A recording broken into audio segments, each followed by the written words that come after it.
ఏపీలో కూటమి ప్రభుత్వంపై 2 నెలల్లోనే వ్యతిరేకత వచ్చిందని వైసీపీ అధినేత జగన్ అన్నారు. చంద్రబాబు చేస్తున్న మోసాలు ప్రజల ఆగ్రహానికి దారితీస్తాయని తెలిపారు. వైసీపీ ప్రభుత్వం ఉంటే ఇప్పటికే అన్ని పథకాలు ప్రజలకు చేరేవని వ్యాఖ్యానించారు. వైసీపీ చేసిన మంచి ప్రతి ఇంట్లో కనిపిస్తోందన్నారు జగన్. ప్రతి ఇంటికి మంచి చేసిన మంచి ఎక్కడికి పోదు. ఆ మంచి ప్రతి ఇంట్లోనూ కూడా ఈ రోజుకి కూడా బ్రతికే ఉంటుంది. నెక్స్ట్ ఎన్నికలు వచ్చేసరికి మనం చేసిన ఈ మంచే, చంద్రబాబు నాయుడు చేసిన ఈ మోసమే ఒక కోపంగా మారుతుంది. ఈరోజు ఒక్క జగన్ లేకపోవడం, ఒక్క వైఎస్ఆర్సీపీ ప్రభుత్వం లేకపోవడంతో ఈరోజు రావాల్సినవి ఏవి కూడా రాకపోగా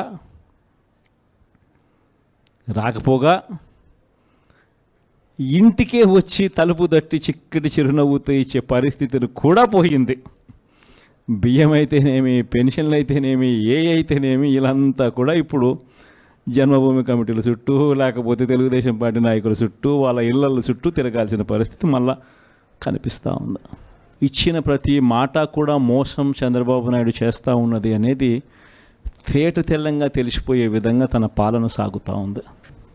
ప్రతి ఇంటికి వెళ్ళి ఓట్లు అడిగేటప్పుడు అక్కడ చిన్నపిల్లలు కనపడితే నీకు 15,000, నీకు 15,000, నీకు 15,000, నీకు 15,000 సంతోషమా? ఆ ఇంట్లో నుంచి ఆ పిల్లల తల్లి బయటకు వస్తే నీకు 18,000 సంతోషమా? ఆ ఇంట్లో నుంచి ఇంకొక అక్కచెల్లెమ్మ ఎవరైనా బయటకు వస్తే నీకు కూడా 18,000 సంతోషమా? ఆ ఇంట్లో ఎవరైనా ముస్లాం బయటకు వస్తే నీకు 4,000 సంతోషమా అని ఇట్లా మాటలకు ప్రజలు కూడా ఏమో జగన్ చేసినాడు కదా, జగన్ బాగానే చూసుకున్నాడు మమ్మల్ని అందరినీ, జగన్ పలావ్ పెట్టాడు, చంద్రబాబు నాయుడు బిర్యానీ పెడతానంటున్నాడు, జగన్ కదా చంద్రబాబు నాయుడు వయసులో పెద్దోడు కదా, మరి జగన్ పలావ్ పెట్టినాడు అని అంటే చంద్రబాబు బిర్యానీ పెడతాడేమో అని ప్రజలందరూ కూడా కాస్త కూస్తో మోసపోయి చంద్రబాబు నాయుడు వైపున చెయ్యిపోయింది. కేవలం 2.5 నెలల్లోనే ఒక ప్రభుత్వం మీద ఇంత వ్యతిరేకత రాగలుగుతుందా అన్న ప్రశ్నకు ఏదైనా ఎగ్జాంపుల్ ఏదైనా ఉంటుంది అని అంటే అది చంద్రబాబు నాయుడు గారి ప్రభుత్వమే అని చెప్పి కూడా చెప్పచ్చు.